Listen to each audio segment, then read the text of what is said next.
Салам достор, сіздер мен аралашылай YouTube каналы аты жөнүм Аптандилов Уларбек. Бүгүн биз Кыргызстандагы эң алдыңкы пранкерлердин бири Канат Шабдымбековдун өзүн тамашага салдык. Алдыда биз менен чогуу болуңуздар. Албетте комментарий жана лайк басып унутпаңыздар.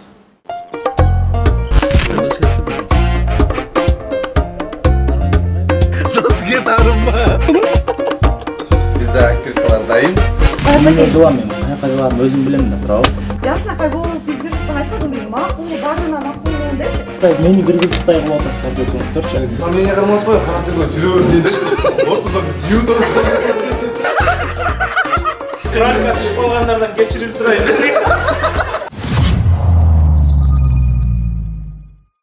Алло, саламатсызбы? Сиз Тамада экенсиз, сиздин номериңизди алган болчумун да. Канчасына бош болуп каласыздар? Анткени деген биз тойду 21-ине коюп атабыз да.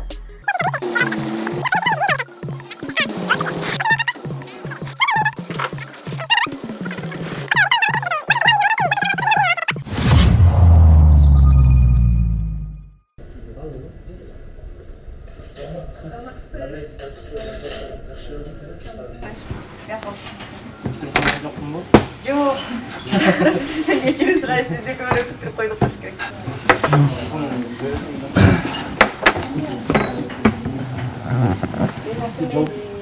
Жолдошуңуз Азыр келет, алдагы сиз менен чогуу эле чыккан болчу. мен эрте келдим, потому что деген площадь жак менен өтүп атканда президент өтүү жолдун баарын кыстай кылып коюптур. Азыр. Клиенттер менен жолго токшойсуңдар, ама зеленый болуп атты да бүт баары. Мен жумуштан такыр кой бербей Сиз коюшпадым. эмне жумушта иштейсиз? Мен ол коюмда эле иштейм. Эмне кылып? Жүнмө сатуучу болуп иштейм. Эмнени сатасыз? Кийимби? Жок, жанагындай эмеге бумага, ушундай Бул эме жолдошуңузчу? Ал болсо, ал карабалкада иштейм. Мындай эме материал сатат да. Сиздер тойбу ошондо? Ооба. Үйлөндүңүздөр уже, э? Ооба, үйлөндүм. Эме бизде эме да, жаңы үйлөндүк анан чакан эле тойго айнатабыз. Өлө чоң иш деле керек жок бизге, көп мындай эме делечи.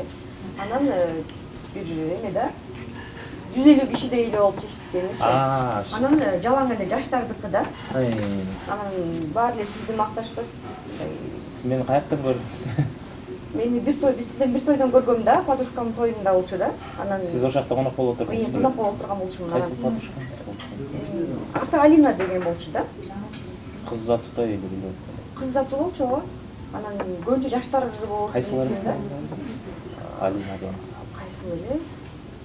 Эме шаардын ичиндеги эле ресторан болгон. Анан сизди аябай эметип калды да, мындай жакшы алып барышат экен депчи. Эмеге ырчыларды да жакшы чакырып берет экен деп калды да. Ооба, буюрса. Эме сизге азыр эле айтып коеюн, бир аз эмерет да.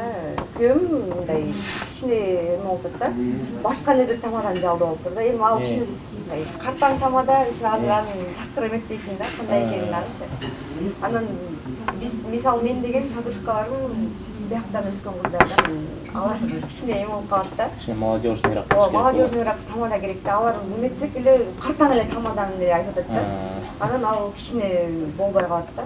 Анан келсиз азыр келет, бир аз түшүндүрүп коесуз эмелериңизди. Хорошо. Анан кандай эмелериңиз бар? Ресторан тандай элексиз пока, э? Ошо ресторандын ола эметип атабыз да. Эме да. Мен ал ресторанга барып мен деле барып ошол жак тамагымды ошол жактан табам. Биздин кухняда аякка кирип тамак ичебиз делечи, бирок баягы сиздерге ыңгайлуусун карайын да. Адамдар деген экиге бөлүп отурганда энергия вообще алыстап кетет. Бир башы тетиякта, бир башы тетиякта, ортосу эме бир кызыктай да, мына аура жок да. Аты болгону менен аура жок болот да ресторанда. Мен кайненем эле бар. Уже тандап коюптурбу? Ооба, сүйлөшүп коюшту. Даже мен анын кафени барып көрө элекмин да, анан тамадаларды мен чечейин деп койгом да. Ушунчу Ошо эң жаман көргөн ресторан вообще неудобный. Число ошо 21 эле болуп атат да. Уже задаток берип коюптурбу ресторанга? Ошо берип койду окшойт, анткени мен жумушта жүрчү кайненем менен өзүбүз турабыз да бизчи. Оу? Алло. Жана кафенин ичинде элебиз. Сенчи келип калдыңбы? Бере берсем жанагы билесиң биз отуруш элек го ошол жактабыз. Жана эми жактан келсең терезеден эмелеп өтөсүң го.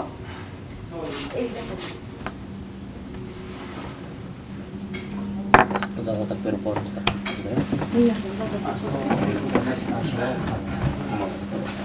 Чоңошун деп айтып тамада. Жакшы өзүбүз. Тойго даяктар кандай? Настроение жок.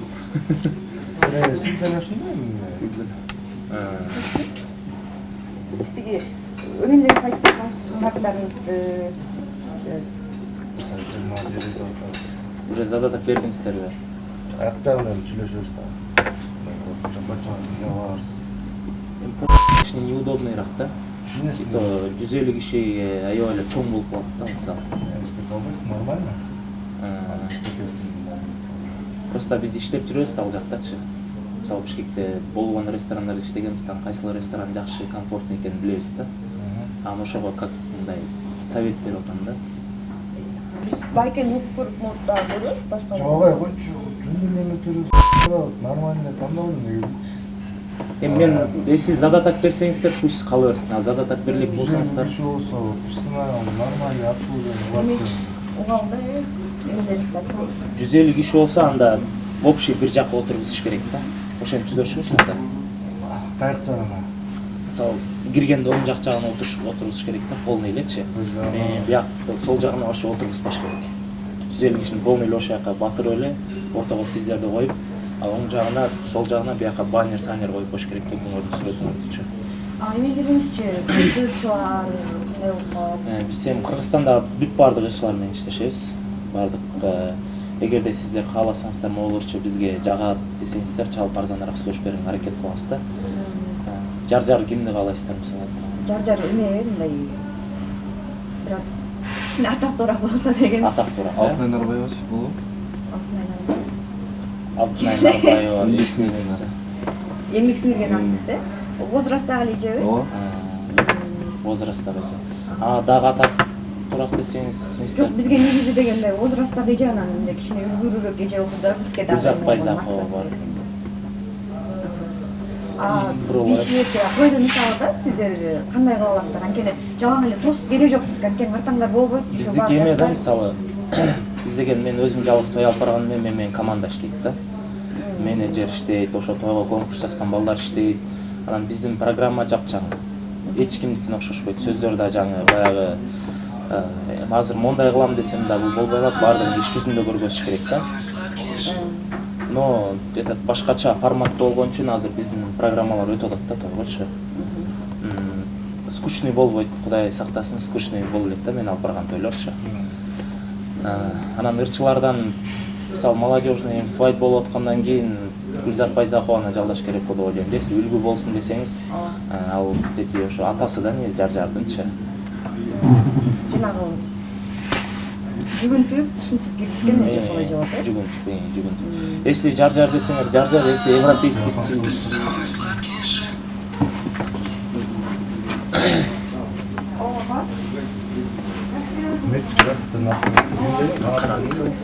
Канатындай да. Негизи бул үйлөндүм беле же үйлөндүм. Үйлөнгөн беле жашка көп, жумуш көп, арзак койгон.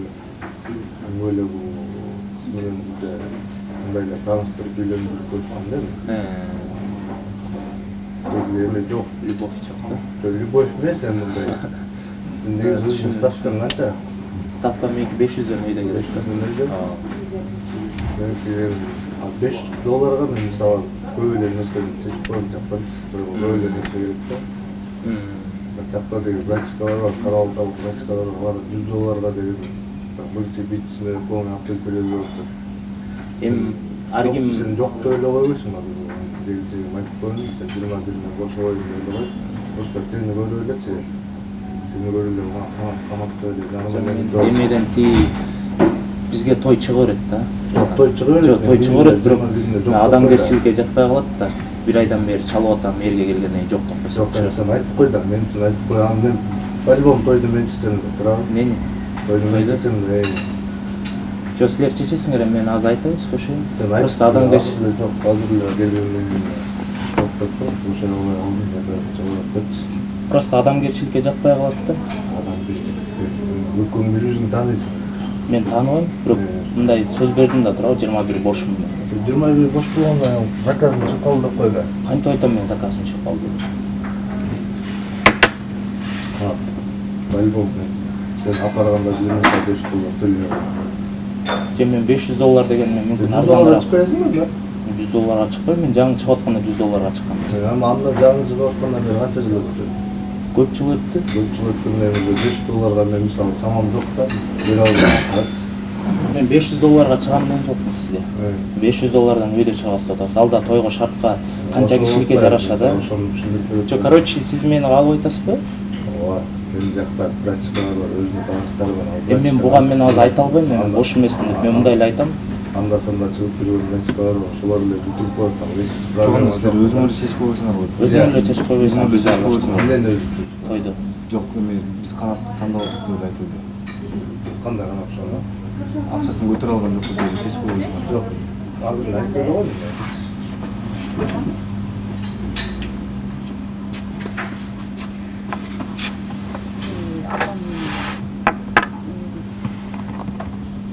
дүкөнүндө бизге кирип берди.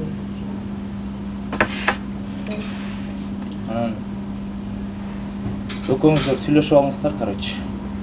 Жок, тиги Бош сүрүшкөндөн эмесмин деп атпайбы Жок, 21 бош элемин мен.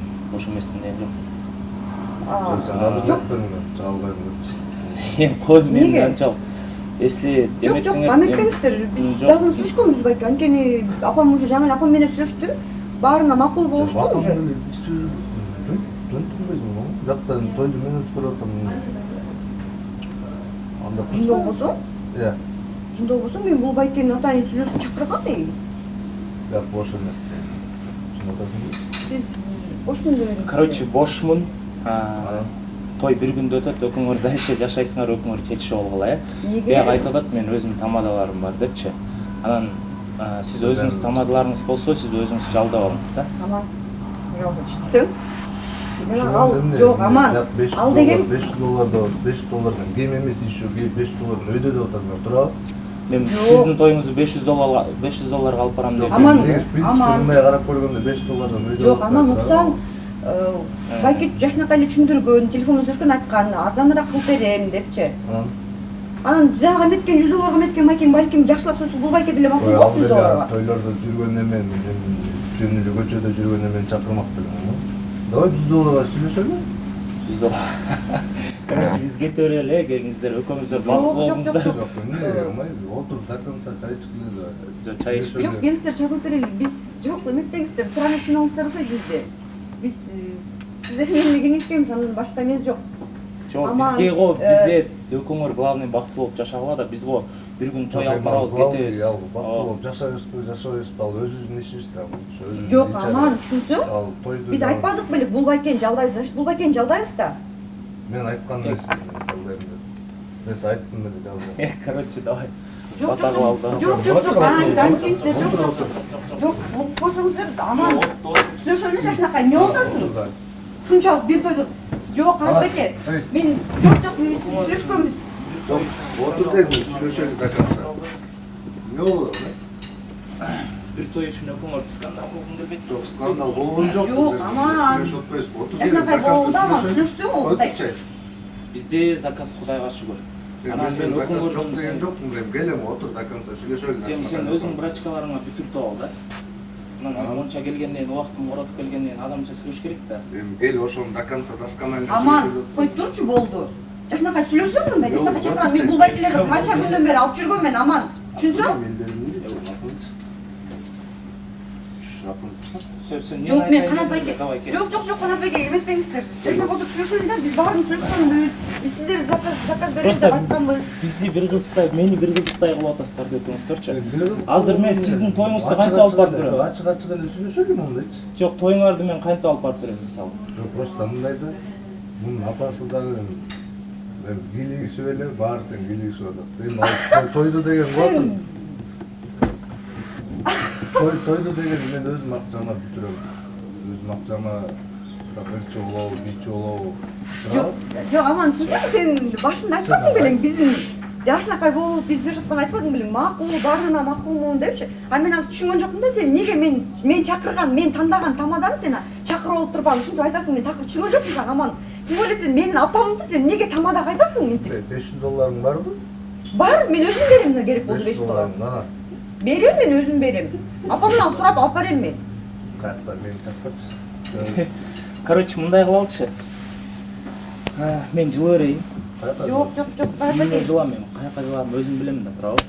Жок, түшүнсөң, аман мен Канат байкени мен канча күндөн бери чалып, сен кароодо жумушта биздин тоюбуздун иши жок жүргөнүңдү менден бул байке чалып, бүткөн эметкен болчумун. Болду бүтөт да. Бүтпөйт, мен ушул тамадан эгер мен Канат байке менен итпесем, мен өрткөндө көрдүң го биздин Алинанын тоюна барганда кандай сонун алып барып бергенин. Сен даже ал тойдон мас болуп сен кантип алып барып бергенин билбей калгансың. Канат эле деп түмөтүп атасың, чуркап атасыңбы? Ооба, эгер сен бул байке жок, мен ушунча бай бул байкелердин көчүп уят болуп калдым. Эгер сен бул байкелерди Акырын эми болду. чын, эгер сен Акырын болду. Азыр эгер сиз точно биздин тамадабыз болосуз. Биз чечтик, биздин тамадабыз болосуз. Жок, мен айтып атпайм. Жок, мен тоюңарды алып барсам, могу браттар, брачкалар бар экен да бул. Эми өкүңөр довольный болбосоңор, мен өкүңөрдүн тоюңарды кантип алып барам? Жоксуңар. Сен го довольныйсың, а бияк жолдошуң довольный эмес болот атпайбы? Бунун өзүнүн тамадалары бар экен. Жок. Анан пусть үйлөшсүн өзүнүн тамадаларын. Ал сен просто $500 өйдө айтып атпайсыңбы сен? Сен уккула да биринчи до конца, туурабы? Аман Мен $500 алып ал да, такан сугал, анан сүйлөшөлүчү, пожалуйста, аман. Жөн эле мен эмет бербечи. Бирок мен эмеге алып бара албайм да, тиги.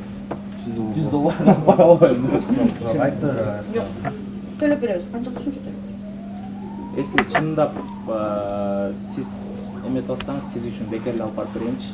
Ушунчалык мен мындай алып барсын деп ошол тоюңузду каалап атсаңыз, сиз үчүн бекер эле алып барып берейин. Жолдошуңуздан 1 сом сурабай эле коюңуз. Эмне өкөң? Жок. Бекер эле. Жок. Аман. Сен Эмне? Короче, путай деп келечи. Жок, аман. Жок. Канат байке. Аман. Жок. Аман. Жашнакол вот. Аман, токточу болду. Жашнакол. Сабыр, отура алыш, Сүйлөшөлү. Сен нормально слушай. Жок, отур сүйлөшөлү, ошо отур сүйлөшөлү. Адам окшоп сүйлөп атпайм. Мен да жыгыма тийбей эле болду. Жок, кечирип коңузчу бизди дагы.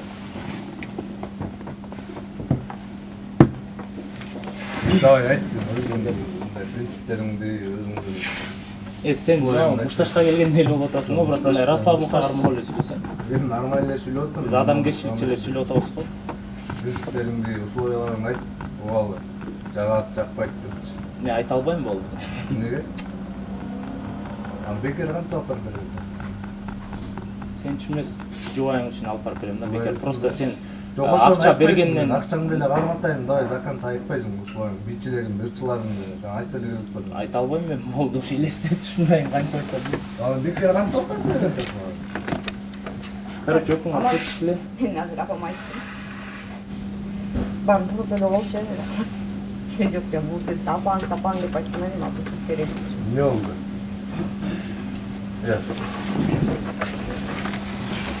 Çıkmadı, kanıtlıyorum, gittim sana. Amaçla. Yoksa orada. Sen değil mi?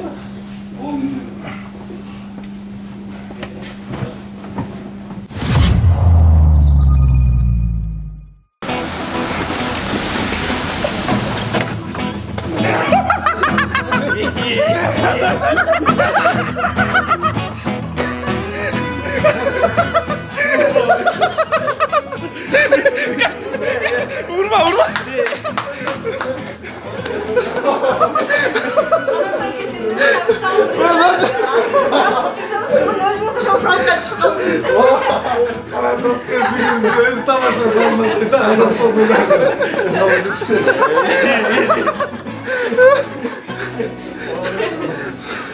Bir kısıtlayalar bu. Kur'an çıkıyor cevap. Qanday ekan ощущение yaxshi ekan. Kur'an çıkıp olganlardan geçirip sırayı. Qanday ekan sen qo'shib qolgan javobni olsang. Zo'r o'tirsin. просто бул жер эки урушуп кетейин депчи. Бул жакта сомнение кармап атпайбы, канат түргөн жүрө бер дейт. Ортодо биз ньюдо. Кен жүрүктен алыш керек болуш экен да деп ойлойм. Каттак актриса келип атчы. Сизчи кандай ойлодуңуз, кандай чыгып болду сизде? Мен де сен номериңди алып сүйлөп чаламын деп ойлодум. Ал болбойт да эле чыгылар. Кайта. Камера менен кирип келсе не болот? Атай түркөсүмө кечир койдум. Мындай реквизиттерди колдонуп канат жигитибизди тамашка салган аракет кылдык. Пранк кандай болду? Болсо ойлойм. Пранк жакшы болду, кел чалдым. Чындыгында билген эмесмин, азыр деле өзүмө келе албай атам мындай. Башкача болду. Башкача болуп атам да.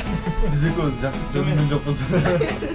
Жо сен улам эшти карап аттың, а? Айнек чакты. Камера жок деп караган жок. Жок, мен айнек карадым анан мен что-то пранк эмес окшоп да кайра бул ыйлап ийгенден анан мен Сагын экөө келип калды. Бана өңдү дедим. Кандай болуп калат? Баягы сценарий боюнча экөөгө расчет алган эмеспиз да. Кандай болуп калды? Молодцы, бирок актер, актрисаларга ыраазычылык. Даже сен деле сагын дурам мындай подозрение болду мындай сенде. Мен вообще подозрениеде болгон жокмун мен. Мен экөөнүн ажырашып кетипсин эле ойлоп кыжалат болуп отурдум экөө. Эмне болот бир депчи. жиңим келет. Берсиңер шейлеп. Мен буга жаман жиним келди бирокчу. Бул жак үйлөнбөй жатып эле булар эми жаңы жашоонун баштап атып ушундай болуп атса Кийинки жашоо кандай болот, а? билбейм дедим экөө жашабайт го деп ойлогом мен. Жок, бекерли апарып берейинчи дегенде мен ошол жерден сөздөн кармадым да кайрачы. Неге канат менен кийсиң деп. Канат түргөн жабыштырып койбодубу? Сен канат менен кеттиң ба андай деп атпайбы? Чын эле бияк ыйлап пайда эметип атканда ушундай видеосун көрүп бекер алып барып берейинчи дедим да. Анда? Чын жүрөктөн айттым да. Ооба, ошенткенде мен прям өзүм отуруп алып, анан силерге жаздым го, келгиле биз чалсак деп. $100 деп жалдап. Всё, мен чечтим. Булар бекер чалса бир жөн $100 деп. Мен уже болбойм ага.